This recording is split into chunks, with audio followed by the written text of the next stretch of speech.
Molly is a daddy's girl. Do you know anyone like that? Is your daughter? Yeah. And it's for good reason. Joe McMahon, he's obviously Irish. He's about 6 foot tall. He's got white hair. I think some of you have met him before. He's got some of the speeches. He is a funny guy once you meet him. He's a little quiet at first, but once he comes out, he's a very funny guy. There's a lot of old classic stories about Joe. One of my favorites is the time that, you remember when you were a kid and your parents sometimes would give you soda in your lunch? It would be wrapped in aluminum foil. My wife would never get soda. She was the first child. She ate no sugar, no soda, nothing. So she was so excited in 5th grade when she opened her lunch and there was a can wrapped in aluminum foil. Joe had put a beer in there. The teachers were not too happy with Molly or Joe. He pulled that trick later on her sister as well. Another time, he showed up to the Cubs playoff game dressed head to toe in a rented priest uniform. It was his birthday, so my wife couldn't say anything. She just went along with it. And all during the game, people said, "Father, pray for us, Father." And he said, "I will, I am." So many stories like that. I often think to myself, it's a little bit depressing, but I am so nervous about the day that Joe passes away because of my wife's relationship with him.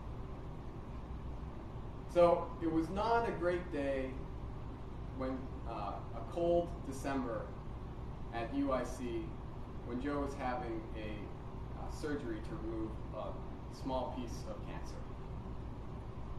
We're all there sitting in the hospital room under that hospital fluorescent lighting, that kind of depressing lighting. The walls are kind of depressing. Everything is just so institutional. And you're just sitting there waiting for Joe to get out of the surgery. When he came out, his face was a little bit puffed up. They put air in you when you have surgery to space everything out. So his skin was all smoothed out. And they rolled him out onto the bed, and he was kind of out of it. And the first thing my wife's sister, Kelsey, did was put on a big black wig and a pair of gold glasses. Elvis glasses and wig. Joe had asked Kelsey to put that costume on him. And his first words were, "Thank you very much." We all started laughing so hard. And for the next half an hour as they wheeled him down the hall, he said every Elvis quote that he could think of. There were four nurses attending to him. They were black, middle-aged, nurses, the kind of nurse that you'd want. They had a motherly quality about them, very caring. They were laughing so hard. Every time they'd come out of the room, we couldn't hear what he was saying anymore, and they would say, "Oh, we ain't never seen one like that before." And it's true, because he is certainly one of a kind. But what Joe was telling us is it doesn't have to be serious. Cancer is about as serious as it gets. And of course, you can go through depressed and upset. But Joe didn't take it that way. He said, this doesn't have to be serious. This can be something we can make fun of. And it lightened the mood. I think that it improved. I saw what the effect it had on my wife.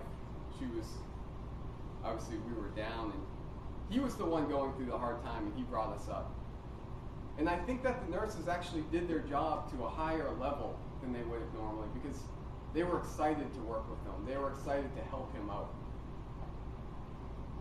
There's another time, while we're on the subject of death, let's just go straight for it.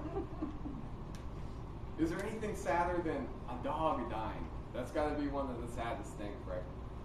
And my wife's dog, she got it when she was young. It was all solid black. And for some reason, she got to name it. She named it Freckles. Instead of, it could have been called Freckle.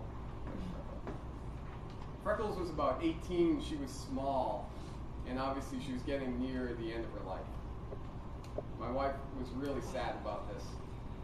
And Joe, I think when he sees that you're struggling with something, he says, how can I use this tool of humor to lighten up the situation, make people happier? So we had a birthday, an 18th birthday for Freckles. Of course, Freckles just sort of slowly walked around the whole party. Freckles could barely see by that point or get along, and she was taking a lot of naps. We invited everyone over. We had pin the tail on Freckles, of course, on the wall. We had beers. We had this whole party. It wasn't long after Freckles did pass away, but we'll always remember that birthday party and how much fun we had remembering it. It just made everything so much easier. And Joe said, even a dog dying does not have to be serious. We can remember the good times. So I think about this often, about Joe's treatment in the hospital and about Freckles, because I often make things serious afterwards. Okay, you're getting up here, you got to give a speech, you get feedback, a lot of feedback, or maybe you're a little upset, but it doesn't have to be serious. Toastmasters does not have to be serious. What are some other things that you're struggling with, maybe that you're putting so much effort into, maybe a little bit too much effort that you're making serious? How can you see the lighter side of it and maybe even improve your performance? When you're in those situations, just remember, it does not have to be serious.